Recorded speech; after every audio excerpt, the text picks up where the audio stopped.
दोस्तों पिछले सीजन में हमने देखा कि एक अनजान वायरस फैलने की वजह से धरती पर मौजूद सभी इंसान मारे जाते हैं, लेकिन पता नहीं कैसे ये फिलिप नाम का आदमी जिंदा बच जाता है जो इधर उधर इंसानों की तलाश में अकेले भटकते भटकते परेशान हो चुका था। इसलिए वो अपने जीवन को खत्म करने का फैसला करता है। लेकिन इसी बीच उसकी मुलाकात एक लड़की से होती है जिसका नाम होता है कैरल, जो उसे बिल्कुल भी पसंद नहीं आती, लेकिन अपनी जरूरतें पूरी करने के लिए वो मजबूरन उससे शादी कर लेता है। अब उन दोनों के बीच में सब कुछ ठीक ठाक चल रहा था और तभी उसे एक और लड़की मिलती है जिसका नाम था मेलिसा, जो इतनी खूबसूरत थी कि फिलिप उसे देखते ही लट्टू हो जाता है और उसे पटाने के लिए अलग अलग तरकीबें लगाने लगता है, जिस काम में वो सफल भी हो जाता है। लेकिन इससे पहले कि वो उसके साथ कुछ कर पाता, तभी कहीं से वहाँ पर टॉड नाम का एक मोटा आदमी आ जाता है और मेलिसा फिलिप को छोड़कर टॉड से सेट हो जाती है, जो देखकर फिलिप की गंदी वाली जल जाती है तो वह ऊपर वाले को कोसने लगता है और अपने लिए भी एक खूबसूरत लड़की की मांग करता है। और तभी उसकी मुलाकात होती है इन दो लड़कियों से जिनका नाम था गैल और एरिका। अब फिलिप उन्हें भी बहला फुसलाकर उनके साथ सुहागरात मनाने की कोशिश करता है, पर कैरल और बाकी लोग उसे रंगे हाथों पकड़ लेते हैं। जिसके बाद कैरल फिलिप से तलाक ले लेती है क्योंकि उसे भी एहसास हो चुका था कि फिलिप उसके साथ खुश नहीं है। जिसके बाद फिलिप फिर से गैल और एरिका के साथ सुहागरात मनाने का प्लान बनाता है, पर क्योंकि उसकी किस्मत कुत्ते की टट्टी से लिखी हुई थी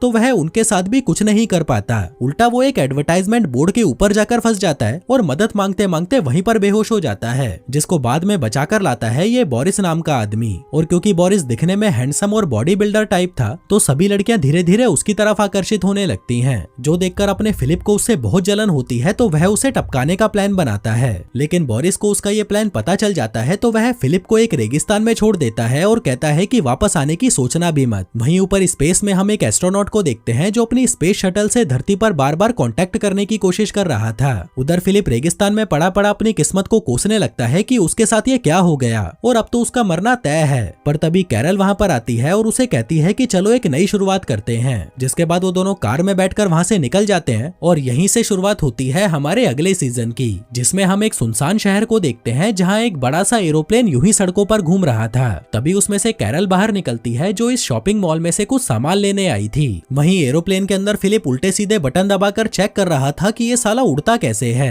लेकिन उसे कुछ भी समझ नहीं आता। इतने में कैरल वहां पर आती है और फिलिप से कहती है कि अब इसे मैं चलाऊंगी। वो कहता है कि नहीं, ये लड़कियों के बस का नहीं है और एक बटन दबाता है जिससे एक न्यूक्लियर वेपन उस प्लेन से नीचे गिर जाता है। फिर वो दोनों आगे बढ़ने लगते हैं और तभी कैरल पूछती है कि क्या हमें वो बम वापस उठाकर नहीं लाना चाहिए। फिलिप कहता है कि अरे छोड़ना यार, वैसे भी हमारे अलावा इस शहर में और कोई नहीं है, फिर तू फालतू की मेहनत क्यों करवा रही है मुझसे। जिस पर कैरल भी उसकी बात मान जाती है और वो दोनों वापस अपने घर आ जाते हैं जो साले रहते थे व्हाइट हाउस में। आगे इन दोनों के पास करने के लिए कुछ नहीं था तो वो लोग एक प्लास्टिक के पूल को दारू से भर देते हैं और फिर उसी में नहाते हैं, उसी को पीते हैं। जो सब देखकर हमें पता चलता है कि फिलिप ने कैरल को भी अपने जैसा बना दिया था। जिसके बाद वो दोनों टाइम पास करने के लिए पूरे घर में तोड़फोड़ करते हैं और फिर रात को फिलिप अपने खिलौने दोस्तों की एक सभा बुलाता है और खुद राष्ट्रपति बनकर उन सभी के सामने एक बढ़िया सा भाषण देता है। उधर दूसरी तरफ कैरल राष्ट्रपति की वाइफ के कपड़े पहनकर देख रही थी, जिस सब में उसे बहुत मजा आ रहा था। फिर रात को वो दोनों साथ में मजदूरी करते हैं और मजदूरी के बाद कैरल फिलिप और अपनी ड्राइंग बनाने लगती है।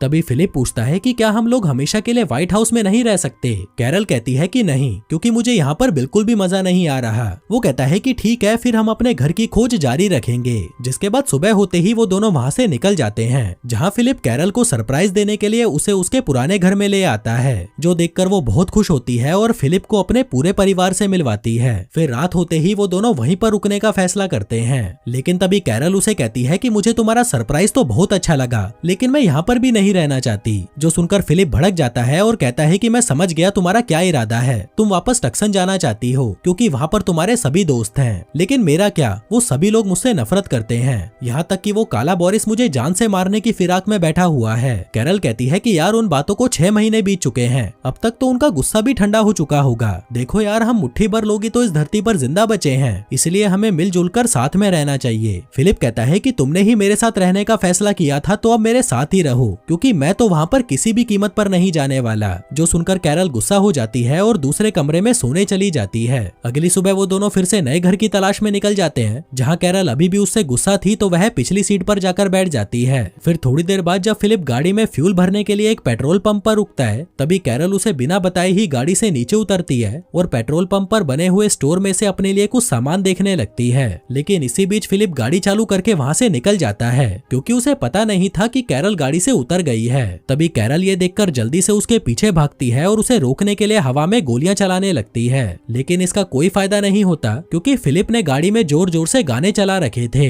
आगे रात में जब फिलिप कैरल को डिनर के लिए बुलाने अंदर जाता है तो वह देखता है कि कैरल तो वहाँ पर है ही नहीं, जो देखकर वह घबरा जाता है और जल्दी से अपनी गाड़ी मोड़ता है। वो मैप में चेक करता है और उसे पता चलता है कि आखिरी बार उसने अपनी गाड़ी किसी स्पीडी नाम के पेट्रोल पंप पर रोकी थी और शायद कैरल वहीं पर ही उसे बिना बताए उतर गई होगी। इसलिए वो रात भर ड्राइव करके शहर में जितने भी स्पीडी पंप थे सबको छान मारता है, लेकिन कैरल उसे कहीं नहीं मिलती।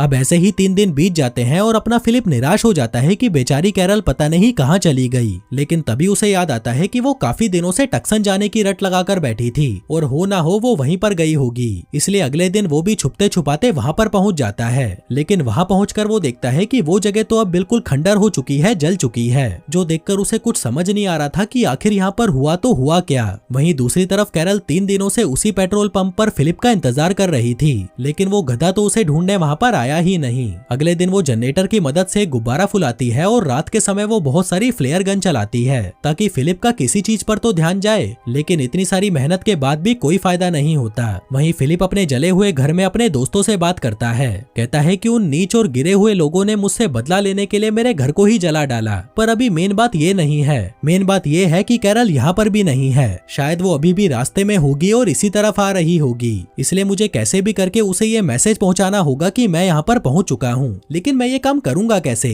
तभी सामने रखी एक मैगजीन में लड़की के बड़े बड़े गुब्बारे देखकर उसके दिमाग में एक आइडिया आता है और वो बहुत सारे गुब्बारों में हवा भरकर उसमें लिख देता है कि कैरल डार्लिंग मैं टक्सन पहुंच गया हूँ और तेरे इंतजार में तड़पा जा रहा हूँ। जो लिखकर वो उन गुब्बारों को उड़ाने की कोशिश करता है, लेकिन वो नहीं उड़ते। वहीं दूसरी तरफ कैरल फिलिप का इंतजार करते करते पूरी तरह हिम्मत हार चुकी थी और उसे लग रहा था कि फिलिप उसे अब कभी नहीं ढूंढ पाएगा, लेकिन कुछ देर बाद ही उसे ट्रेन के हॉर्न की आवाज सुनाई देती है। कैरल भागते हुए आवाज की दिशा में जाती है और देखती है कि एक ट्रेन पर लिखा हुआ था कि कैरल मेरी जान, मैं फिलिप हूँ और मैं अभी टक्सन में हूँ, जो देखकर वह खुशी से उछलने लगती है। वहीं अपना फिलिप एक रोड रोलर पर लिखता है कि कैरल मैं टक्सन में हूँ और फिर उस रोड रोलर को चालू करके छोड़ देता है, जिसके बाद वो अपने दोस्तों से कहता है कि भाइयों मैंने सारी मुमकिन कोशिशें करके देख ली है और अब मेरी आखिरी उम्मीद है ये रोड रोलर। लेकिन तभी वो रोड रोलर सीधा जाकर एक पेड़ से टकरा जाता है, जो देखकर फिलिप को बहुत दुख होता है कि उसका ये प्लान भी फ्लॉप हो गया। लेकिन तभी वहाँ पर एक छोटी सी कार हॉर्न बजाते हुए आती है और उसमें से कैरल बाहर निकलती है, जिसे देखकर फिलिप बहुत खुश होता है और उसे किस करने लगता है।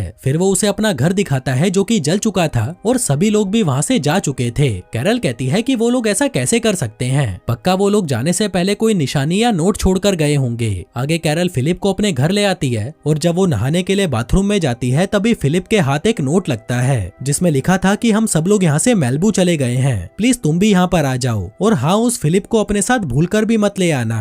तभी कैरल भी वहाँ पर आ जाती है, लेकिन फिलिप उससे वो नोट छुपा लेता है। फिर अगली सुबह जब फिलिप सोकर उठता है तो उसे वहाँ पर कैरल का छोड़ा हुआ एक नोट मिलता है जिसमें उसने लिखा था कि मुझे तुम्हारा छुपाया हुआ नोट मिल गया और अब मैं अपने दोस्तों के पास मेलबू जा रही हूँ, क्योंकि बाकियों की तरह मुझे भी पूरा यकीन हो चुका है कि तेरा कुछ नहीं हो सकता। जो सब पढ़ते ही फिलिप तुरंत कार उठाता है और मेलबू की तरफ निकल पड़ता है, पर तभी कहीं से एक चाकू आकर उसके कार की छत को चीरने लगता है, जिसमें से बोरिस उसका गला दबाते हुए कहता है कि मैंने तुमसे कहा था ना कि भूल कर भी यहाँ पर वापस मत आना। और तभी वो चिल्लाते हुए अपने बेड पर जागता है। फिर वो कैरल को जगाते हुए कहता है कि जाने मन मैंने अभी एक बहुत बुरा सपना देखा, पर तभी उसमें से मेलिसा बाहर निकलती है जो उसे गोलियों से भून देती है, जिसके बाद वो फिर से चिल्लाते हुए उठता है। तभी कैरल वहाँ पर आती है और पूछती है कि क्या हुआ, चिल्ला क्यों रहा है। फिलिप कहता है कि कुछ नहीं यार, बस मैंने एक बुरे सपने के अंदर एक और बुरा सपना देखा। तभी कैरल कहती है कि यार ऐसा नहीं हो सकता, उन लोगों ने कुछ ना कुछ तो छोड़ा ही होगा। जिसके बाद रात होते ही वो फूट फूट कर रोने लगती है क्योंकि उसे अपने दोस्तों की याद आ रही थी। वहीं फिलिप से ये सब देखा नहीं जा रहा था तो वह उसे वो नोट दे देता है, जिसको पढ़ने के बाद वो फिलिप से पूछती है कि क्या तुमने इसे मुझसे छुपा कर रखा था। वो कहता है कि हाँ, क्योंकि मेरे पास और कोई ऑप्शन नहीं था। तुझे तो पता ही है कि उन्होंने मुझे साफ साफ कहा था कि अगर मैं वापस आया तो वो लोग मुझे जान से मार देंगे, इसलिए मैंने तुझसे झूठ बोला, लेकिन अब सिर्फ तेरे लिए मैं वहाँ पर जरूर जाऊंगा। कैरल कहती है कि नहीं, हम वहाँ पर नहीं जाएंगे, हम यहीं पर रहेंगे। फिलिप कहता है कि तू पागल है क्या, मेरे लिए अपनी खुशी का सैक्रिफाइस क्यों कर रही है। वो कहती है कि हम जिससे प्यार करते हैं उसके लिए सैक्रिफाइस करना कोई बड़ी बात नहीं है। फिलिप कहता है कि ठीक है, चल इसी बात पर दारू पार्टी करते हैं। जिसके बाद वो दोनों दबाकर दारू पीने लगते हैं, लेकिन इसी दौरान कैरल को भयंकर वाला नशा हो जाता है तो वह वहीं पर बेहोश हो जाती है। फिर अगली सुबह जब उसे होश आता है तो वह खुद को फिलिप की चलती हुई गाड़ी में पाती है, वो फिलिप के पास आती है और कहती है कि मेरे मना करने के बाद भी तुम मुझे मैलिबू लेकर जा रहे हो ना। वो कहता है कि तुमने ही तो कहा था कि प्यार में सैक्रिफाइस करना कोई बड़ी बात नहीं है, लेकिन मुझे ये समझ नहीं आ रहा कि हम उन बाकी लोगों को ढूंढेंगे कैसे। और तभी उन्हें सामने से धुआं निकलता हुआ दिखाई देता है, जिसको पास से देखने के लिए वो दोनों अपना भेष बदलकर वहाँ पर जाते हैं। तभी फिलिप देखता है कि वो सभी तो साथ में बहुत खुश हैं, जिनके साथ ही वो वहाँ पर जैक्सन नाम के एक नए आदमी को भी देखता है। जिसके बाद वो कैरल से कहता है कि यार उन लोगों के सामने जाने की मेरी हिम्मत नहीं हो रही। कैरल कहती है कि ठीक है, फिर पहले मैं जाती हूँ और उनका रिएक्शन देखती हूँ और फिर तू पीछे से आ जाना। जिसके बाद वो चुपके चुपके से वहाँ जाकर जैक्सन को चौंका देती है, जिससे अचानक उसके सीने में दर्द होता है और उसे हार्ट अटैक आने से वो वहीं पर मर जाता है। जिसके बाद जैसन को दफना दिया जाता है और फिर सभी एक एक करके उसके लिए 2 शब्द बोलते हैं, जिसमें जब कैरल की बारी आती है तो वह कहती है कि भाई जैसन, भगवान करे तू स्वर्ग में जाए, पर तू नर्क में भी जा सकता है, क्योंकि मैं तुझे जानती नहीं थी तो मुझे नहीं पता तू कैसा इंसान था। वहीं फिलिप भी काफी देर से उन सभी को देख रहा था और फिर थोड़ी देर बाद कैरल उसके पास आती है। फिलिप पूछता है कि वो जो गधा मर गया वो कौन था। कैरल कहती है कि उसका नाम जैसन था और एरिका उससे बहुत प्यार करती थी। फिलिप कहता है कि वो सब छोड़ और ये बता कि क्या मैं उनसे मिलने आ सकता हूँ। कैरल कहती है कि अभी नहीं, क्योंकि जैसन के मरने से वो सभी बहुत दुखी हैं। फिलिप कहता है मतलब तुमने उन लोगों को मेरे बारे में बताया ही नहीं। कैरल कहती है हाँ, लेकिन टाइम आने पर मैं उन्हें जरूर बता दूंगी। जिसके बाद वो मेलिसा से बात करने जाती है, जहाँ मेलिसा उसे वापस देखकर बहुत खुश थी। कहती है कि ये तो बहुत अच्छा हुआ कि तुम्हें मेरा लिखा हुआ वो नोट मिल गया, मैं तुम्हें बहुत मिस कर रही थी। वैसे फिलिप कहाँ पर है, वो नहीं आया तुम्हारे साथ? अब इस बात का जवाब देने से बचने के लिए वो चाय के कप को अपने ऊपर गिरा लेती है और कहती है कि मैं बस 2 मिनट में इसे धोकर आती हूँ, फिर हम इस बारे में बात करेंगे। जिसके बाद बाथरूम में जब वो अपनी टी शर्ट साफ कर रही थी तभी वहाँ पर बोरिस आता है और पूछता है कि मेरी जान कैसी हो। कैरल कहती है कि सॉरी यार, मैं उस दिन तुम्हें बिना बताए यहाँ से चली गई थी। इसी बीच गैल भी वहाँ पर आ जाती है और कैरल को चिढ़ाने के लिए उसके सामने जानबूझकर बोरिस को किस करती है, ताकि वो ये कैरल को दिखा सके कि बोरिस अब मेरे साथ है। आगे सभी लोग एक साथ बैठते हैं, जहाँ पर एरिका तो जैसन को याद करके रोए जा रही थी। तभी टॉड कैरल से कहता है कि जब हमने तुम्हें आखिरी बार देखा था तब तुम फिलिप के लिए खाना लेकर जा रही थी। बोरिस पूछता है कि क्या तुम फिलिप के साथ रहती थी? वो कहती है कि हाँ, मैं उसी के साथ रहती थी। जिस पर गैल कहती है कि अच्छा ही हुआ कि तुम उस हरामी को यहाँ पर नहीं लेकर आई। मेलिसा कहती है कि कहीं फिलिप ने तुम्हें किडनैप तो नहीं कर लिया था, क्योंकि तेरे जैसी लड़की उस गधे के साथ तो नहीं जा सकती। कैरल कहती है कि नहीं, मैं अपनी मर्जी से उसके साथ गई थी। तभी एरिका पूछती है कि फिर क्या तुमने उसको भी मेरे जेसन की तरह चौंका कर मार डाला? कैरल कहती है कि नहीं, वो तो अपने आप ही मर गया। जो बात सुनकर वो सभी चौंक जाते हैं। आगे कैरल ये सारी बात जाकर फिलिप को बताती है, जिस पर फिलिप कहता है कि तेरे दिमाग में गोबर भरा है क्या? कैरल कहती है कि अरे यार, मेरे मुंह से निकल गया, पर तू चिंता मत कर, मैं सब कुछ ठीक कर दूंगी, बस मुझे थोड़ा सा टाइम दे। फिलिप कहता है कि वो सब तो ठीक है, लेकिन अब वो काला बोरिस तुझे सिंगल समझकर फिर से तेरी बजाने की कोशिश करेगा, तब तू क्या करेगी? कैरल कहती है कि तू उसकी तो बिल्कुल चिंता मत कर, क्योंकि अब बोरिस गैल के साथ है। आगे जब वो टॉड और मेलिसा के साथ थी तब वह फिलिप को अच्छा साबित करने के लिए उनको बताने लगती है कि फिलिप कैसे मरा। वो उन्हें अपनी ड्राइंग दिखाते हुए कहती है कि हम पहाड़ पर बने हुए एक शेल्टर पर गए थे, जहाँ मैं हमेशा की तरह अपनी उल्टी सीधी हरकतें कर रही थी, पर तभी अचानक मेरा बैलेंस बिगड़ा और मैं नीचे गिरने लगी। वहीं फिलिप ने जैसे ही मुझे देखा वो तुरंत मेरी मदद के लिए आगे बढ़ा, लेकिन इसी बीच उसका बैलेंस बिगड़ गया और वो सीधा जाकर खाई में गिरा और मर गया। जो सब सुनकर टॉड कुत्ते की तरह रोने लगता है। कैरल पूछती है कि क्या तुम फिलिप के लिए रो रहे हो? वो कहता है कि नहीं यार, मुझे अचानक से जेसन की याद आ गई। कैरल कहती है कि एक दिन तुम फिलिप की याद में भी जरूर रोओगे। टॉड कहता है कि ऐसा कभी नहीं होने वाला। अब कैरल का ये प्लान तो फ्लॉप हो गया था, इसलिए वो कोई दूसरा तरीका सोचने लगती है, जिसमें वो समुद्र के किनारे फिलिप का नाम लिखकर जोर जोर से रोने लगती है। तभी उसे सहारा देने के लिए बोरिस वहाँ पर आता है और उसे पकड़कर किस करने लगता है, लेकिन कैरल उसे तुरंत रोक देती है। आगे वो ये बात जाकर फिलिप को बताती है, कहती है कि वो काला बोरिस तो अभी भी मेरे ही पीछे पड़ा है। पता है, समुद्र के किनारे उसने मुझे किस करने की कोशिश की, जो सुनकर फिलिप भी हैरान हो जाता है। तभी कैरल उसे एक वॉकी टॉकी देकर कहती है कि जब मैं तुम्हें सिग्नल दूंगी तब तुम बिना डरे उन लोगों के सामने आ जाना। फिलिप कहता है कि नहीं यार, वो लोग मुझे मार डालेंगे। कैरल कहती है कि नहीं, वो तुम्हें नहीं मारेंगे, और अगर उन्होंने ऐसा करने की कोशिश की तो मैं तुम्हारे साथ वापस टक्सन चली जाऊंगी और फिर कभी यहाँ पर नहीं आऊंगी। जिसके बाद वो वापस उन लोगों के पास जाती है और उन सभी को इकट्ठा करके उनको फिलिप के बारे में अच्छी अच्छी बातें बोलने को कहती है। तभी टॉड कहता है कि मैं वो बात कभी नहीं भूल सकता जब उस हरामी ने मुझे मरने के लिए रेगिस्तान में छोड़ दिया था। जिस पर बोरिस कहता है कि मैं भी ये कभी नहीं भूल सकता कि उसने मुझे भी मारने की कोशिश की थी।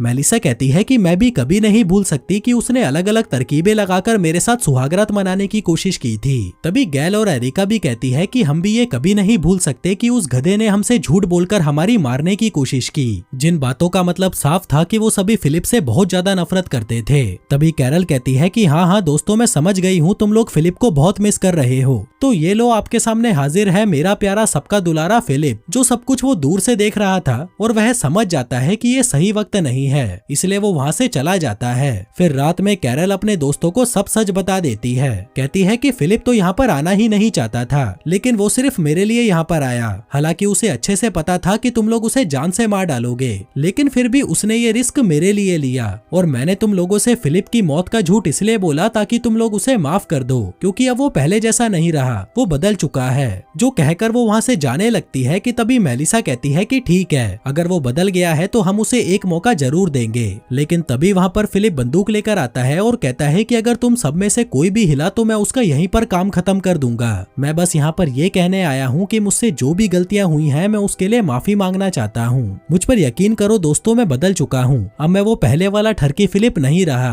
कैरल कहती है कि अबे तू पागल हो गया है क्या, मैं इन सबको पहले ही तेरे लिए मना चुकी हूँ। जो सुनकर वह खुशी से पागल हो जाता है। कहता है कि दोस्तों, मैं तुम्हें भरोसा दिलाता हूँ कि तुम्हें मुझसे कोई भी शिकायत नहीं होगी और तुम लोग इतना घबरा क्यों रहे हो, ये बंदूक तो नकली है। तभी अगले सीन में हम देखते हैं कि बोरिस उसे कैद कर देता है और कहता है कि अब तू यहाँ पर तब तक पड़ा रहेगा जब तक हम तुम्हें सच में माफ नहीं कर देते। फिर अगली सुबह हम देखते हैं कि फिलिप को बहुत तेज प्यास लगी थी, तो वह चिल्ला चिल्ला कर पानी मांगने लगता है। तभी कुछ देर बाद मेलिसा उसके लिए पानी लेकर आती है और उसके हाथ में देकर वहाँ से चली जाती है, जिसको वो पीने की बहुत कोशिश करता है पर पी नहीं पाता। तभी बोरिस वहाँ पर अपनी बंदूक लेकर आता है और उसे डराने के लिए हवा में गोलियां चलाने लगता है। वहीं गोलियों की आवाज सुनकर कैरल वहाँ पर आती है और पूछती है कि अबे कालिए तू कर क्या रहा है। बोरिस कहता है कि मैं तो बस इसके मजे ले रहा था। वहीं गोलियों की आवाज से फिलिप का मुंह निकल चुका था, तो कैरल उसकी पैंट बदलती है और कहती है कि तुम लोगों को हो क्या गया है, ऐसी सजाएं तो पुराने जमाने में दी जाती थी।